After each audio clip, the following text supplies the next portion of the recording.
Saúde a igreja com a paz do Senhor. Graças a Deus. Então, vamos iniciar a meditação sobre esse paradoxo, dos últimos. E há um texto bíblico que fala um pouco diferente. Ele fala de derradeiros,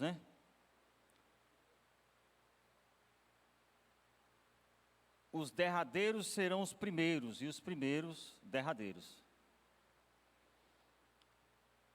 Irmãos, eu estive olhando os evangelhos, quantas vezes Jesus tinha falado nessa expressão: os últimos serão os primeiros os últimos.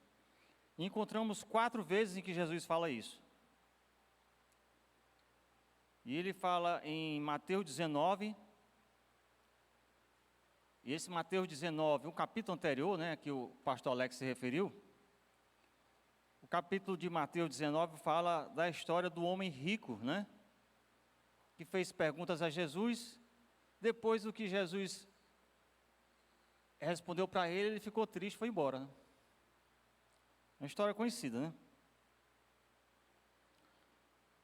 Depois, esse versículo 16 do capítulo 20, foi lido pelo pastor Alex, que esse verso 16, ele fala do final da parábola da vinha. Ele termina a parábola da vinha falando dessa expressão, Os derradeiros serão os primeiros e os primeiros derradeiros. E em Lucas capítulo 13, a partir do verso 22 em diante, alguém dirige uma pergunta para Jesus. Uma pergunta parecida com a pergunta lá do capítulo 19 de Mateus, mas um pouco diferente. A partir dessa pergunta, Jesus fala da parábola da porta estreita. E ele termina, ao final dessa parábola, usando a mesma expressão, Os derradeiros serão os primeiros e os primeiros derradeiros. Existe ainda uma passagem de Marcos que fala também nisso, mas Marcos é o mesmo relato do homem rico, de Mateus 19, de 16 a 30. Então, essas 4 passagens falam da expressão, essa expressão assim, paradoxal, como o pastor Alex mencionou, que não parece encaixar no entendimento natural das coisas, Mas sabemos que Jesus fazia isso para que aguçar a consciência daqueles que ouviam. As pessoas, E olhe que, ainda assim, aguça a consciência somente daqueles que querem ouvir. Com isso, Deus, Ele no mínimo, Ele já faz uma peneira, Que só os humildes, que têm algum coração humilde, que querem ouvir alguma coisa. Porque os que não têm, não querem ouvir. Que até as parábolas dele, para essas pessoas, não querem dizer nada, Mas para aqueles que querem ouvir, de repente ele fica realmente maravilhado com o que ouve e começa a meditar aquilo, Mas eu gostaria da gente rapidamente tentar entender um contexto de cada uma dessas 3 passagens, e ao final a gente tentar compreender exatamente o que Jesus quis dizer com essa expressão. Então vamos começar por Mateus, um capítulo anterior, que é o Mateus 19. Mateus 19, a partir do verso 16, ele vai falar a história do homem rico,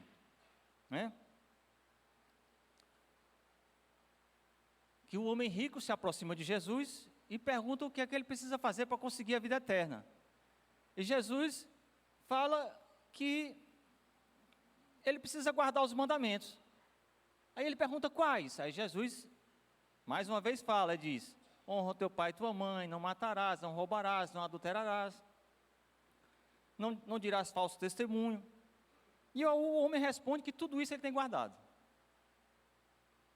Aí Jesus lança, o desafio final que deixou ele triste, Então faz o seguinte: vai, para que tu seja perfeito, vai, vende tudo o que tem, dá aos pobres, depois vem e segue-me. Mas aí ele ouviu essa palavra e se retirou tristemente. E é depois que o homem se retira que Jesus fala uma expressão paradoxal para os discípulos, né? Que ele diz que era mais fácil um camelo passar pelo fundo de uma agulha do que um rico entrar no reino de Deus. Então, quando os discípulos ouviram isso, de imediato aqui diz o texto que eles ficaram maravilhados, mas eles ficaram meio que perplexos com o que Jesus falou. E eles lançam uma pergunta para Jesus, e essa pergunta, eu confesso a vocês, sempre me intrigou um pouco. Eu confesso que nunca havia compreendido bem porque é que os discípulos haviam feito essa pergunta a Jesus. E a pergunta foi, que está no verso Mateus 19, 25, final do verso 25, do capítulo 19 aí. Diz que os discípulos disseram assim: quem pode então ser salvo? Olha, quando os discípulos fizeram essa pergunta, eu fiquei assim, meditando. Mas Jesus estava se referindo àqueles que eram ricos, né? Quando os discípulos falam, quem pode então ser salvo? Fica difícil de associar essa pergunta ao relato, né? Porque acaso os discípulos estavam querendo dizer que todos eram ricos? Quando ele disse, quem pode ser salvo? Ou acaso os discípulos estavam perguntando, então, quais ricos serão salvos? Será que era isso que eles estavam perguntando? A pergunta foi, quem pode então ser salvo?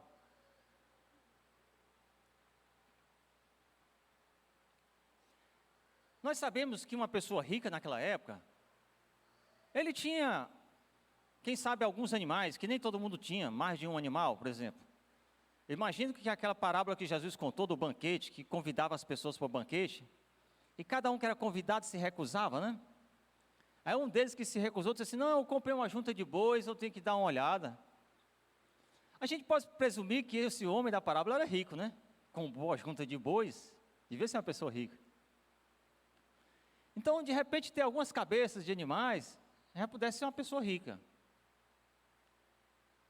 Imagine a situação de discípulos, que alguns dos discípulos, um deles nós sabemos que trabalhava na coletoria, era Mateus, né? Provavelmente um homem que trabalhava na coletoria devia ter algumas posses, acima da média. O Zaqueu era coletor de impostos também. Nós sabemos que Zaqueu era rico. A Bíblia não diz que Mateus era rico, mas provavelmente ele devia ter muitas posses, sendo um homem que trabalhava na coletoria. Alguns discípulos tinham barcos e redes, e provavelmente a possibilidade de vender isso num pequeno comércio, para as pessoas, aquilo que eles pescavam. Então eles também deixaram tudo isso, né? Eles deixaram os barcos, deixaram as redes, deixaram suas casas, provavelmente, né? Mateus disse que recebeu Jesus para tomar um café, né? Lá um almoço, ninguém sabe exatamente o que. E disse que tinha muitos pecadores junto com Mateus, né?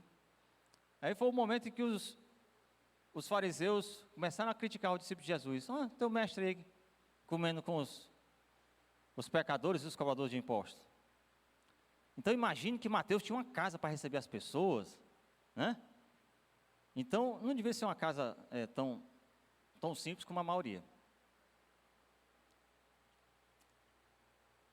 Mas provavelmente alguns dos discípulos talvez se igualassem um pouco à situação desse homem, que ficou triste quando soube que devia deixar tudo para seguir Jesus. Mas de certo, Jesus estava querendo lançar uma mensagem sobre isso.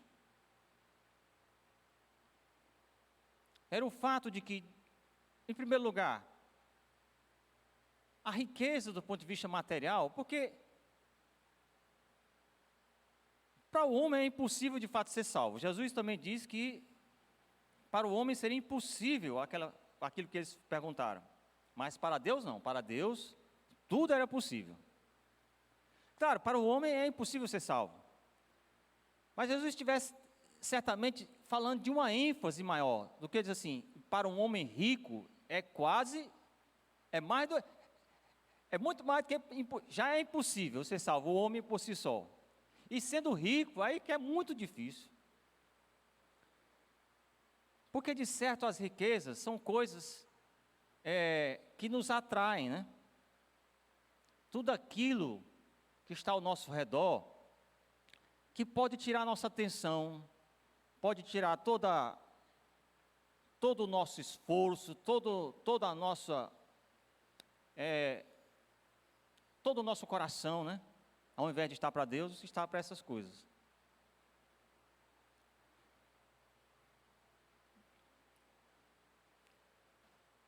Então seria muito, muito raro, né? Ou muito difícil de acontecer que um homem rico deixasse de colocar o coração nas suas riquezas.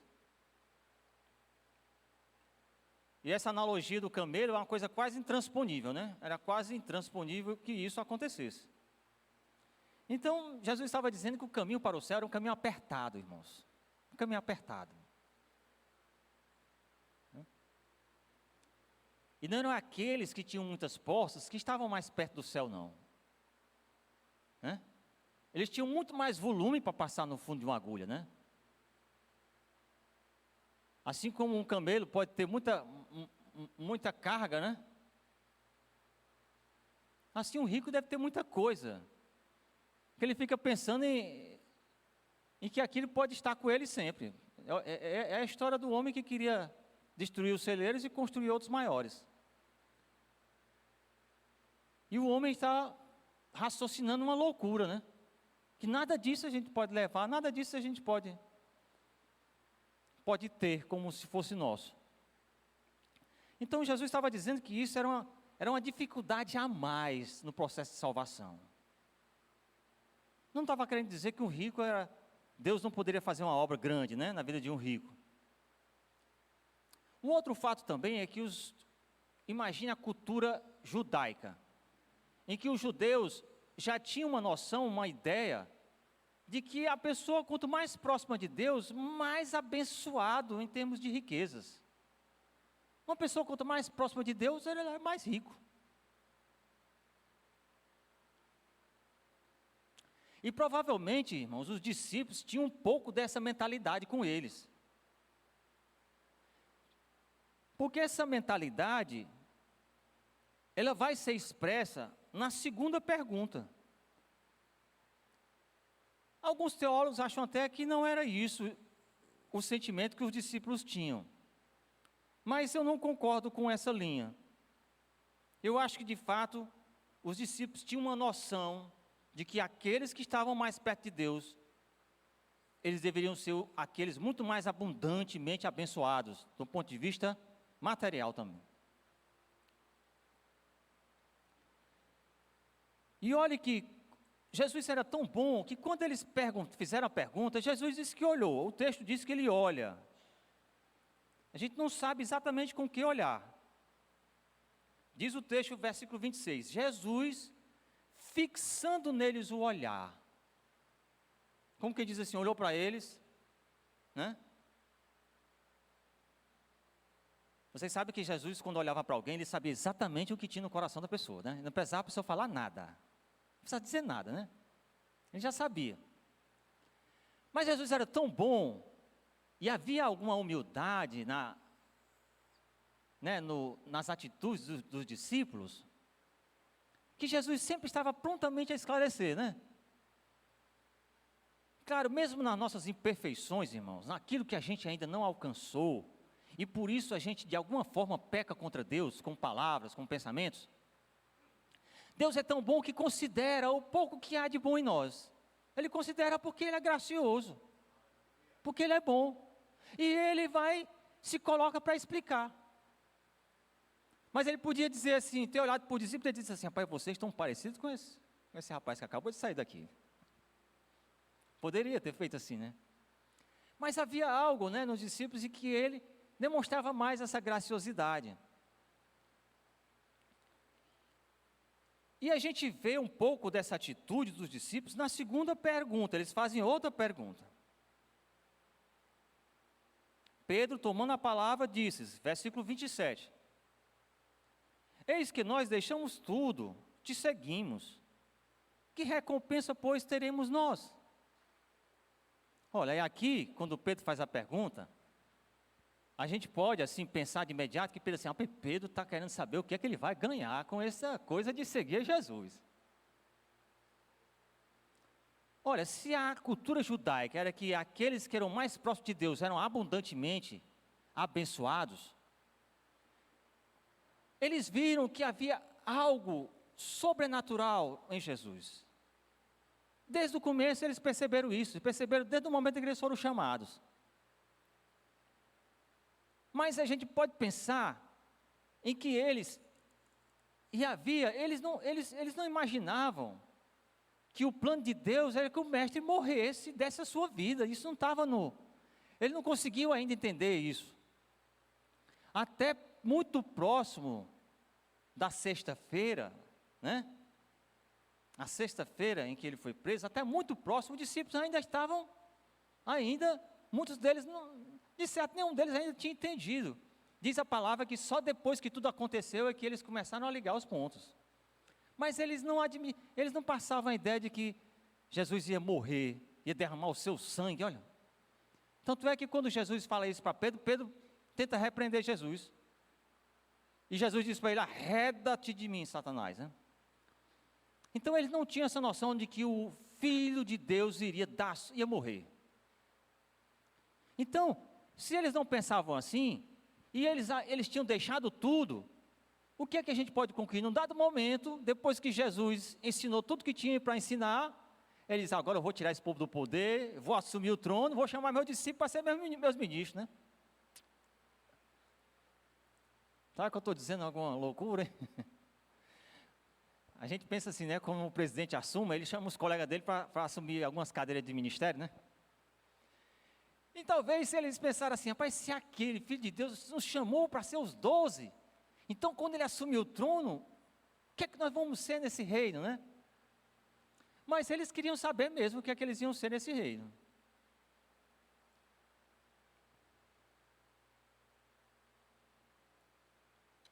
Então, na pergunta de Pedro, a gente pode também enxergar ali alguma coisa do tipo, o que é que nós vamos ganhar, Senhor? Porque até agora, rapaz, nós só levamos peia, né? Até agora, rapaz, o Senhor fez uns milagres tremendos, o Senhor fez coisas que o Senhor disse coisas que eu nunca vi, né, na vida. Mas a gente levou muita peia até agora, e a gente tem que fazer uma vaquinha aqui para comprar uns pães, comprar um negócio, né? Comprar uns peixes. Então eu penso que os discípulos estavam querendo ver ainda, se em vida tinham ganhado alguma coisa aí. Mas Jesus foi muito bom com eles. Aí Jesus diz o que é que eles... E Jesus queria deixar claro que de fato, seguir a Ele, é você ter em mente que aquilo que você vai receber é algo tão rico e tão abundantemente, né, superior, que nada na terra pode se comparar a isso. Nada. Aí Jesus vai explicar, para deixar muito claro a eles. Eu vou dizer agora por que é que eu chamei vocês. Em verdade vos digo, a partir do verso 28, a vós que me seguistes, que na regeneração, quando o Filho do Homem se assentar no trono da glória, sentar-vos-ei também vós sobre 12 tronos, para julgar as 12 tribos. Então, de imediato aqui a gente já vai uma atitude, como que Deus honrando os discípulos, uma honra tão grande, que são tronos no céu, não é um trono aqui não, no púlpito da Gileade, é a coisa, sei lá, não é nem um trono ali na praça de São Pedro não, que nada disso, é no céu. E todo o que tiver deixado casas, irmãos, irmãs, pai, mãe, filhos, ou terras, por amor do meu nome, receberá 100 vezes tanto, e herdará a vida eterna. Entretanto, muitos que são primeiros serão últimos. E muitos que são últimos serão primeiros. Percebe que aquele que não se deixar encantar por essas riquezas de agora, né, que são os últimos aqui na terra, é que serão os primeiros lá no reino do céu. Está muito claro essa mensagem, né? O paradoxo é esse, é o paradoxo que também ele nos incomoda. E como ele nos incomoda, irmãos? A todos nós. De vez em quando, a gente é como que a gente sofre essa tentação de agir como o jovem rico. Aquele que, porventura, está começando a crescer, diz, rapaz, parece que eu estou começando a crescer, que o Senhor está dizendo que eu tenho que entregar tudo isso. Né? Imagine, rapaz, o quanto eu labutei nessa vida, e de repente eu já tenho alguma coisa, e de repente, agora, e tem alguns que não se incomodam, tem alguns que nem colocam na mente que precisam repartir com os seus mais próximos, com a esposa, com os filhos. Tem alguns que nem isso eles colocam como uma possibilidade. De perceber que a família é que participa de tudo, participa da geração, inclusive, desse valor. Como se aquele que trabalhasse fosse o único que consegue colocar aquilo, né, dentro de casa, de dar uma casa, né? Bens, alguns bens, móveis, carro, né? Como se só aquele que, da família, que recebe alguma remuneração ou salário, é que de fato põe essas coisas, quando a família toda está participando. A família que suporta aquele que vai trabalhar, né? Para que ele tenha tudo. Então, a gente costuma dizer que o salário do homem da casa que só ele trabalha, é o salário do cônjuge, é o salário da família inteira. Não é só do que trabalha, né?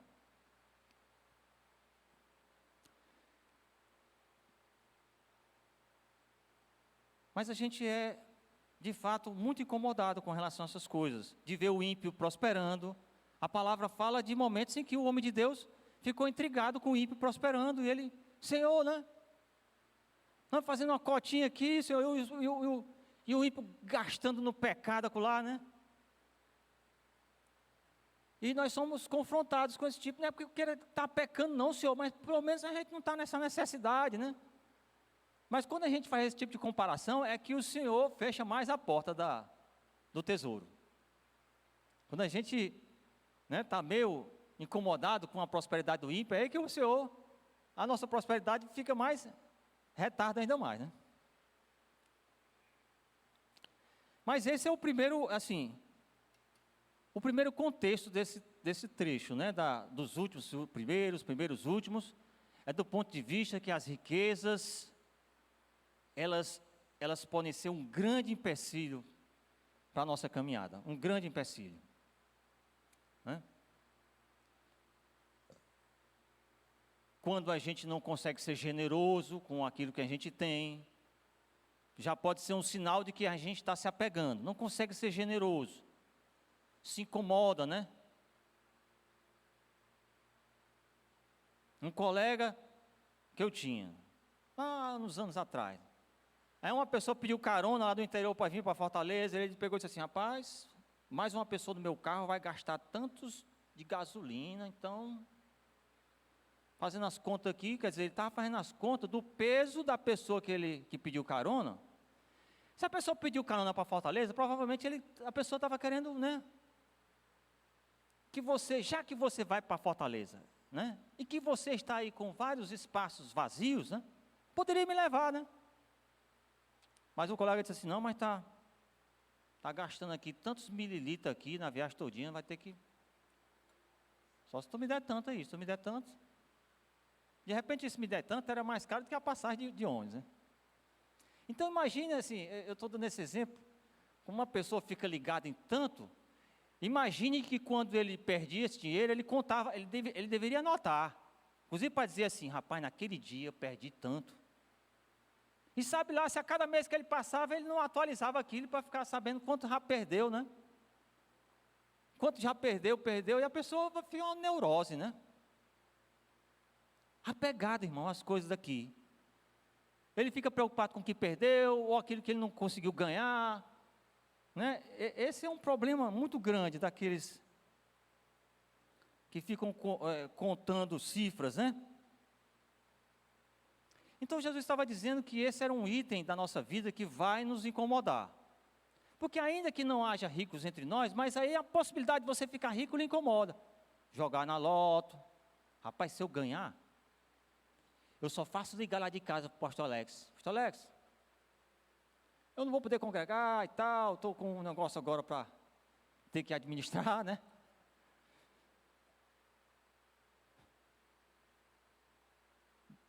A pessoa vai, talvez nem venha mais. Ele vai ligar, vai sair dos grupos, né?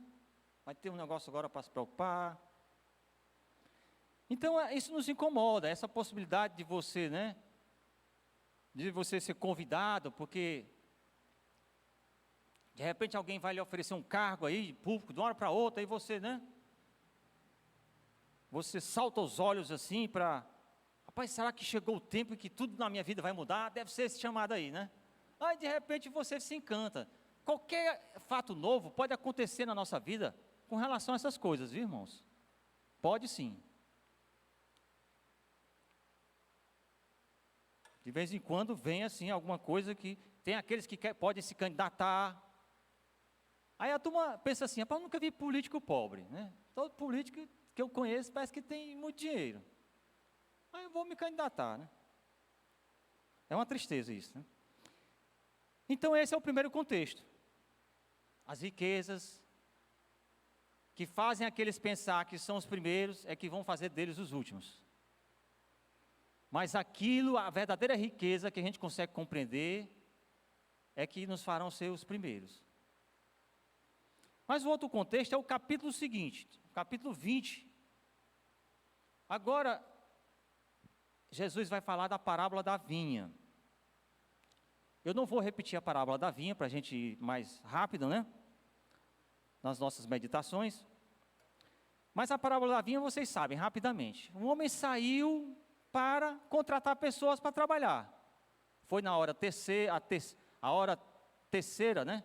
Que é mais ou menos 9 horas da manhã. Contratou umas pessoas, perguntou se eles topavam receber um denário por um dia de trabalho, eles concordaram na hora, contratou o pessoal.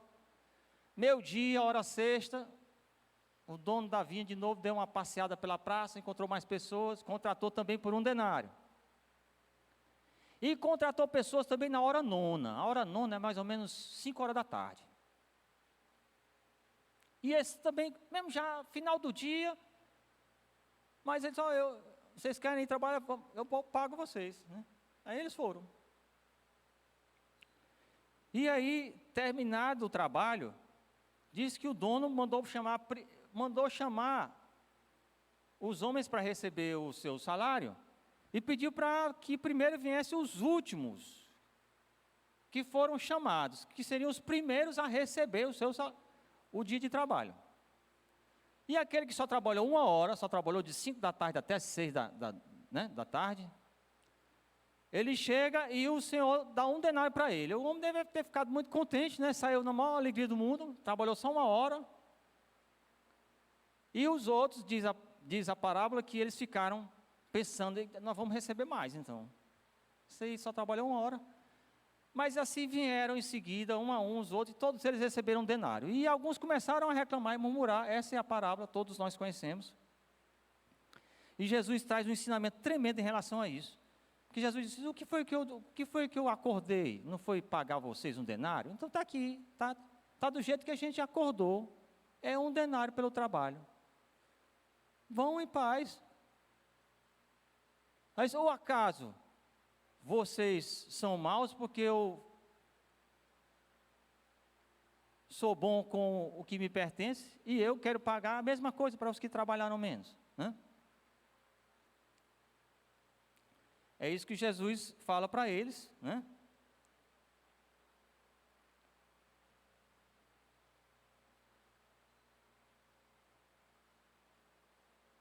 Jesus diz: acaso eu faço injustiça? Certamente eles disseram que não tinha como alguém acusá-lo de injustiça. Jesus chega até a dizer, né? É mau o teu olho, porque o meu é bom, né? E aqui está uma coisa tremenda também do ponto de vista desse paradoxo, que é o outro. E aqui a questão era uma questão muito maior, que Jesus estava falando para os que estavam presentes, fariseus, doutores da lei, é que Deus escolheu os judeus como povo, seu povo. Mas por diversas vezes, esse povo deu as costas para Deus. Deus teria motivos de sobra para, quem sabe, poder dizer: por que eu não escolhi outro povo? Porque esse povo aqui é povo difícil. E de vez em quando Deus derrama a sua graciosidade sobre outros povos. Como Ele fez com os ninivitas, lá na época de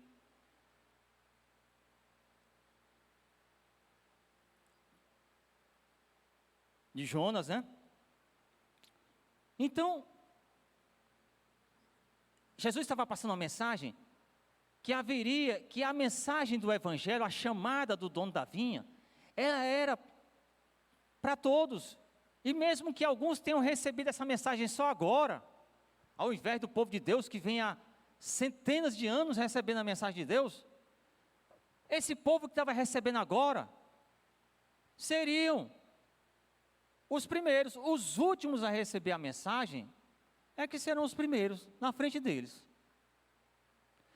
por quererem uma atenção maior de Deus, como se eles tivessem feito alguma coisa para poder ter esse mérito. Irmãos, nada do que nós possamos fazer fará com que Deus, porventura, tenha que ter uma atenção maior para nós do que para qualquer outra pessoa. O texto do capítulo anterior diz que para o homem nada é possível. A salvação não é possível para o homem. Então Deus estava dizendo: nada que nós possamos fazer fará alguma diferença na salvação que Deus concede gratuitamente. Não fará diferença. Então Deus estava dando essa mensagem também aqui, no sentido de que Ele derrama, né, a sua graça sobre quem Ele quer. Ele é soberano. É por isso que a gente deve compreender um pouco mais a história do ladrão lá na cruz, né? Que recebeu a salvação ali no momento já, perto do momento da sua morte. A graciosidade Ele derrama. Uma coisa boa em relação a isso é saber que nunca é tarde para se arrepender. Nunca é tarde, irmãos. Nunca é tarde para se reconciliar. Podemos repetir também a frase da mesma forma. Nunca é tarde. Que coisa boa, né? Que Deus faz, dizendo que nunca é tarde para a gente se voltar para Ele. Ainda que a gente tenha feito qualquer coisa que tenha desagradado. Nunca é tarde, irmãos. Essa devia ser uma mensagem que a gente era para botar aqui em faixas grandes aqui, em toda a pregação. Nunca é tarde. Nunca pense que não há um olhar de Deus para você. Eu cheguei uma vez a falar de Deus com um amigo meu, a ele parece que meio que disse uma frase meio que, como quem reconhece? Ele disse: rapaz, não, irmão, Eduardo,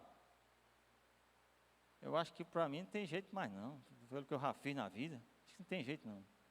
Então alguns têm um sentimento de que, por conta do que ele fez, ele acha que não tem espaço nesse reino, que algumas pessoas chegaram até a falar para ele de um Deus bom, gracioso, né? Ele acha que para ele não tem como. Provavelmente ele deve ser alguma coisa que o incomoda, né? Uma pessoa dizer isso. Algum pecado que quando ele lembra, ele nem se vê como uma pessoa, né? Talvez ele até, ele mesmo está se condenando, né? Está se condenando. Mas a palavra de Deus diz que nunca é tarde para se arrepender. É maravilhoso isso, né? Mas os discípulos se comportavam como se merecessem um céu particular. Rapaz, deve ter um pedaço de céu lá, que é muito mais bonito para nós. Que nós somos aqueles que estão com ele aqui, né? Irmãos, qualquer sentimento dessa natureza no nosso coração, ele já nos coloca lá no final. Os possíveis primeiros vão ser últimos. E com o risco de nem ficar entre os últimos, né? Porque ainda ficar como os últimos, alguém pode fazer uma brincadeira, como alguns fazem, rapaz, se eu chegar no céu, rapaz, se eu for o derradeiro, eu estou feliz da vida. Mas quando Deus diz que os primeiros serão os derradeiros, o derradeiro pode ter outro significado, viu? Não é bom a gente pensar que derradeiro é chegar no céu, não. Do ponto de vista aqui da parábola que a gente dá, do rico, na verdade, Jesus disse que era difícil ele entrar no reino de céu. Então, esse primeiro aí, que ia ser o último, esse último do capítulo 19, eu acho que é o último que não entra no céu, tá? E esse aqui da questão a questão da parábola da vinha também é um pouco de alguma soberba que possa haver entre nós, a se achar que a gente tem uma preferência na lista de Deus. Pastor pode muito bem ser muito tentado em relação a isso, todo pastor, né? Rapaz, eu estou aqui dedicado à obra do Senhor, né? E corro para, muita ovelha para correr, para pegar aqui, ajeitar aqui, ajeitar dali, né? Eu devo ter um céu particular para mim, deve ser, né? Porque, então um pastor muito provavelmente é tentado em relação a isso. Com os discípulos, eles se agiam como se Jesus tinha preparado um céu particular. Diz que Deus concede o galardão por sua graça e misericórdia e não por dívida. Não é porque ele tem alguma dívida conosco que ele vai nos dar o galardão, não é por isso. Então esse é o segundo contexto, né? Tem um contexto que pode nos atingir, que a gente achar que a gente teve alguma preferência maior da parte de Deus. Que era isso que o povo judeu pensava. Que Deus estava com eles, os outros povos eram segunda classe. Então, Jesus estava passando essa mensagem aqui. Isso vale para nós hoje também. Que a gente não tem um céu particular. Ao contrário, a gente tem que estar todo dia carecendo da graça de Deus, a renovação da graça. Não sei nem se a gente posso falar isso, porque a graça de Deus é dada, né? Mas a gente espera, né? Senhor, renova a tua graça sobre a minha vida. Nunca, né? Eu careço dela, Senhor. E o último contexto, né? É o contexto que está lá em Lucas 13, a partir do verso 22. Essa passagem é um trecho da palavra em que diz que Jesus estava e surgiu uma pergunta. A gente não sabe de onde é que saiu a pergunta. Da multidão. Se você for para Lucas 13, a partir do verso 22, percorria Jesus as cidades, e alguém lhe perguntou, ninguém sabe quem foi. Essa pergunta também é um pouco diferente da pergunta que os discípulos fizeram. Não houve nada que ensejasse essa pergunta, pelo menos aqui no contexto dessa passagem. Mas é uma pergunta também que pode estar também na nossa mente, nos nossos lábios. A pergunta foi: Senhor, são poucos os que se salvam?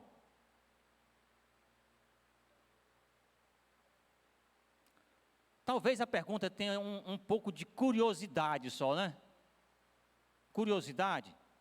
Mas ela poderia ser também, como muitas vezes que Jesus foi indagado, a pergunta tinha o propósito de pegar Jesus em contradição. Por diversas vezes as perguntas chegaram a Jesus com com essa motivação. E se porventura havia algum caráter capcioso nessa pergunta, que o texto não deixa muito claro, mas a gente pode supor, provavelmente alguém pudesse estar pensando duas coisas. Se ele responder que não, que são muitos que vão ser salvos, eles podiam acusar Jesus de tratar a salvação como uma coisa insignificante. Ah, bom, a salvação vai chegar para quase todo mundo, né? Ele está aí tratando como, não é isso que a gente ouviu muito no Antigo Testamento, não. Temos que murmurar, Deus já abriu o chão, né? Eles podiam acusar Jesus de estar. E se Jesus respondesse que de fato só poucos seriam salvos, eles podiam reprovar Jesus, como reprovar o fato dele ser muito puritano demais, muito rigoroso nas suas palavras. Pode ser. Essa capciosidade na pergunta não é confirmada, é só uma hipótese, e provavelmente Jesus ele foi tão exigente em muitos momentos, que eu não sei se havia uma intenção de fato de pegá-lo em contradição. Mas há uma possibilidade. A outra é que a pergunta tenha sido feita só por curiosidade. Vamos pensar, se tinha um caráter capcioso, então tem maldade no meio, não tem? Quando alguém faz a pergunta capciosa, irmãos, tem maldade nas entrelinhas. Coisa para gente, nada de fazer pergunta capciosa para alguém, parece até que a gente está querendo saber se o irmão é santo mesmo. Não, pergunta capciosa não cabe a nós fazermos para ninguém. Agora, será que uma pergunta de curiosidade não tem mal nenhum? Uma pergunta de curiosidade é uma coisa normal, que a gente pode fazer, inclusive o pastor Alex, que pode nos orientar muitas coisas, e chegar, pastor, você acha que, né? Uma curiosidade. Vamos pensar um pouco agora sobre isso. Porque isso tem a ver também com a expressão, hein?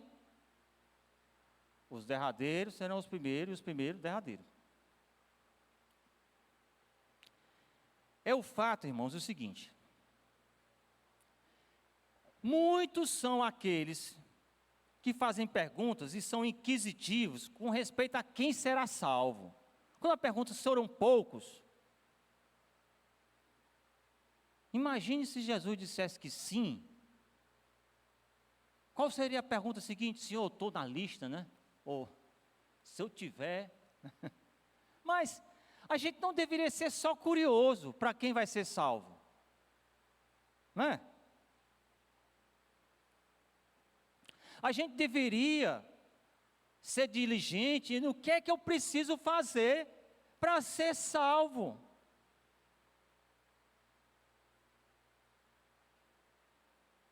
Ser curioso não me está dizendo nada se eu sou uma pessoa diligente. Não está me dizendo nada sobre isso.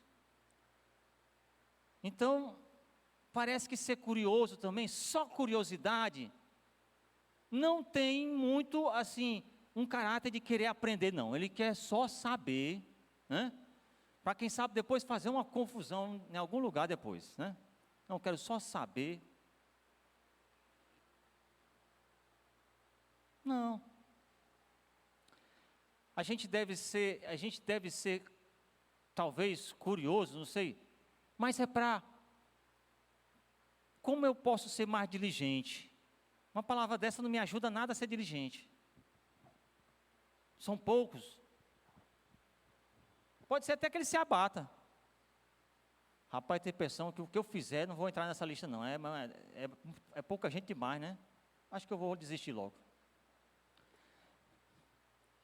Essa pergunta não ajuda em nada, irmãos. Então, por conta dessa pergunta, aí Jesus encerra. Ele encerra, né? E ele chega a dizer um pouco sobre isso, ó.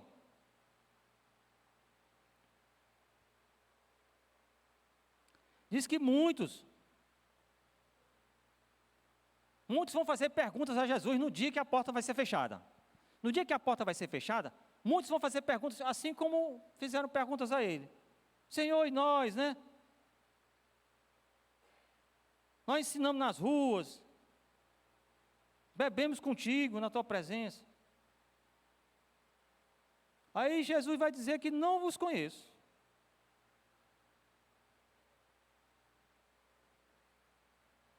É porque ele não estava preocupado em crescer, em ser alguém mais a serviço da obra, em ser alguém mais parecido com Jesus, mas só curioso, ou só inquisidor, né?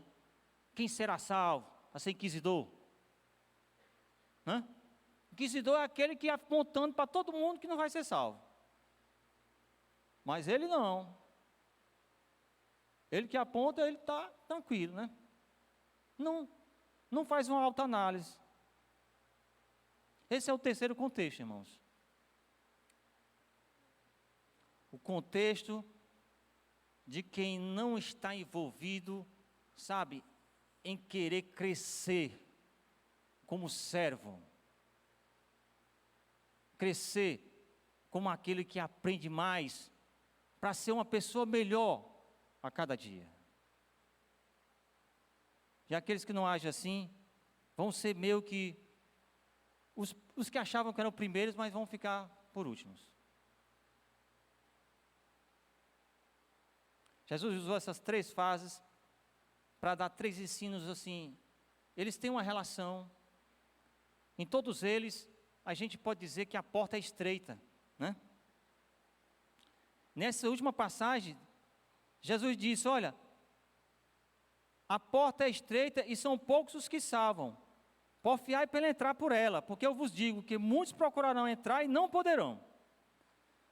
Jesus vai dizer no final dessas 3 situações que é estreito o reino. É estreito. Aqueles que se acham que já estão chegando no reino, vão perceber que a porta é estreita, vai ficar por último. Vamos ficar de pé? Já chegamos ao fim. Já estamos com 5 minutos aqui, não sei se eu já avancei mais no tempo aí, a gente sempre ora no final, né? Pois vamos orar a Deus nesse propósito, de tudo que a gente escutou, né? Sobre as riquezas, sobre que nós não temos nenhuma preferência da parte de Deus, por estarmos na caminhada da fé. Aquele que vai ser alcançado por Jesus daqui a pouco ou amanhã, quem sabe é aquele que Deus vai derramar grandes bênçãos sobre ele. A gente vai perguntar, mas Senhor, eu estou aqui há tanto tempo, eu estou igual o irmão do filho pródigo. Eu estou aqui há tanto tempo, foi convertido, agora o Senhor derramou as bênçãos sobre ele ali, sem medida, e eu aqui nada ainda, né? Porque a gente está pensando que porque está mais perto de Deus, a gente tem preferência da parte dele, né? Deus maravilhoso Pai, obrigado Senhor Jesus, pela Tua palavra, Senhor, que é tão esclarecedora e ela é ao mesmo tempo tão maravilhosa, Senhor, porque ela demonstra a Tua graciosidade, o Teu amor por nós, Senhor, o Teu amor pelo perdido, o Teu amor por aquele que vai escutar a Tua palavra ainda, por aqueles que ainda estão aí antes da Tua vinda e que serão levados para o reino. Deus maravilhoso, não nos deixa pensar que somos alguma coisa à frente de qualquer outra pessoa. Meu Deus, tem misericórdia da nossa vida. Senhor, tem misericórdia também de aquele que porventura nós temos e que possa tirar a nossa atenção maior do que a atenção que poderia estar direcionada para Ti, Senhor. Nos livra de todo apego, Senhor Deus, às coisas dessa terra. Dá-nos um coração generoso, Senhor, um coração pronto, Senhor, a colocar tudo aquilo que Tu nos deste a Teu serviço, a serviço do Teu reino, Senhor. Ó Deus maravilhoso, não nos deixa, Senhor Deus, estar só na Tua casa, na caminhada contigo, só fazendo perguntas que não edificam, Senhor, que parece que quer, com essas perguntas, ser mais inquisidor do que aquele que estende a mão para conceder também a oportunidade de salvação. E que a gente possa não ter nenhum desses pensamentos que nos deixa ser muito mais inquisidor do que aquele que é como canal libertador nas tuas mãos. Meu Deus, tem misericórdia da nossa vida. Tem misericórdia, Senhor. Dá-nos um coração puro, Senhor. Um coração cheio, Senhor Deus, daquilo que havia no coração do teu Filho amado Jesus. Nos ajuda, Senhor, a sermos a cada dia mais profícuos, mais à disposição da tua palavra, do teu reino, Senhor. Do teu chamado, que tu nos chamaste, Senhor. Nos chamaste para realizar grandes coisas a partir da ação do teu Espírito Santo. É assim que nós queremos, meu Pai, por este momento, guardar essas palavras e nos ajuda a retê-las conosco. E não nos deixa, Senhor Deus, perder nenhuma gota desse tesouro, Senhor. E assim te agradecemos no nome santo de Jesus, Pastor Alex. Amém.